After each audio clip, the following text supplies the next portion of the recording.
એક મહાન ગુરુ પોતાના શિષ્યો સાથે તીર્થયાત્રા પર નીકળ્યા હતા.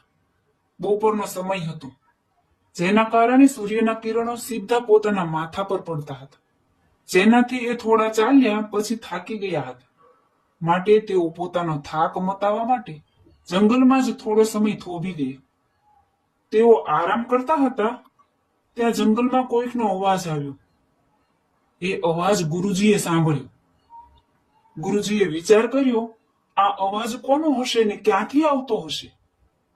એ ફરી એ અવાજને સાંભળવા લાગ્યા અને પછી ખબર પડી કે એ અવાજ ઘણા માણસ રડી રહ્યા હોય એનો આવે છે. પછી ગુરુજીએ પોતાના શિષ્યોને કહ્યું, શિષ્યો, તમે આ અવાજ સાંભળો અને આ અવાજ ક્યાંથી આવી રહ્યો છે એ પણ શોધ કરો. ત્યાં આરામ કરતા શિષ્યો એકબીજાના સામે જોવા લાગ્યા, કારણ કે તેઓને એવો કાંઈ પણ અવાજ સંભળાતો ન હતો. તો પણ તેઓએ ગુરુજીના કહ્યા પ્રમાણે જંગલમાં આજુબાજુ શોધવા લાગ્યા, પરંતુ તેઓને એવો કાંઈ જ અવાજ સંભળાતો ન હતો. પછી ગુરુજી પોતે જ ત્યાંથી ઉઠીને એ અવાજ ક્યાંથી આવે છે તે જોવા લાગ્યા અને જંગલમાં જતા જતા એક એમને કૂવો દેખાયો. અવાજ કૂવાના આસપાસથી જ આવી રહ્યો હતો. પોતાના શિષ્યો સાથે એ કૂવા પાસે ગયા. કૂવાની નજીક આવીને જોયું તો ગુરુજીને કૂવાની અંદર જ્યાં એકદમ કાળા રંગના પાણીમાંથી થોડા લોકો રડી રહ્યા એ ગુરુજીને સંભળાઈ રહ્યું હતું. ગુરુજીએ કૂવાની અંદર છેક ઊંડાઈમાં જોયું તો ત્યાં 5 લોકો ખૂબ ખરાબ દશામાં રડતા દેખાઈ રહ્યા હતા. પરંતુ એમના શિષ્યો હજુ એ વિચાર જ કરતા હતા કે અવાજ ક્યાંથી આવે. એ તેઓને ના તો કોઈનો અવાજ સંભળાયો કે ના તો કાળા કૂવામાં કોઈ દેખાયું. શિષ્યો હજુ એ મૂંઝવણમાં જ હતા ત્યાં ગુરુજીએ કૂવામાં 5 માણસોને દુઃખી જોયા અને બોલ્યા, ભાઈઓ, કયા કર્મનો તમે આટલું ખરાબ પરિણામ ભોગવી રહ્યા છો?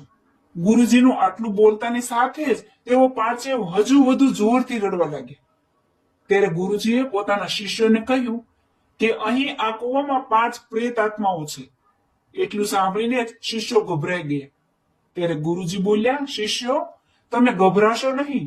આ પ્રેત આત્માથી તમે ખૂબ જ વધુ શક્તિશાળી છો, પોતાના કર્મોના કારણે મહાન છો, અને આ પ્રેત આત્મા આજે પોતાના પાછળની કરણીથી દુઃખ ભોગવી રહ્યા છે.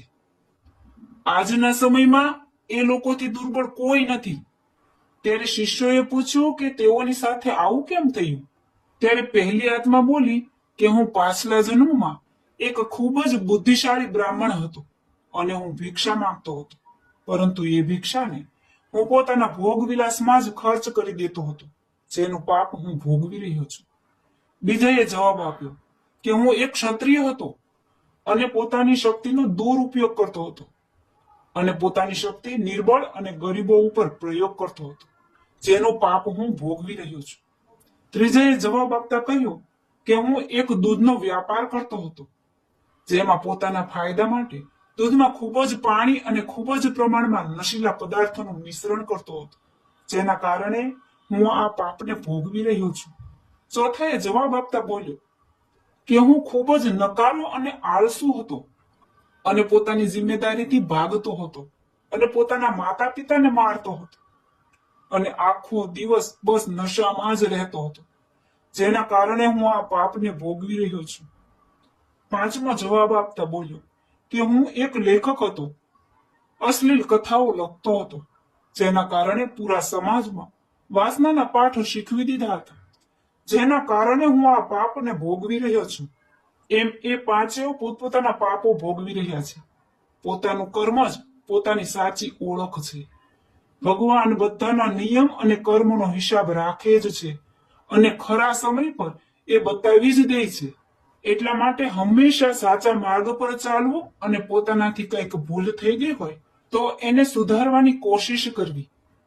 વિશેષ આવી વાતો સાંભળવા માટે ચેનલને લાઈક, શેર, સબસ્ક્રાઇબ કરજો. જય સ્વામિનારાયણ.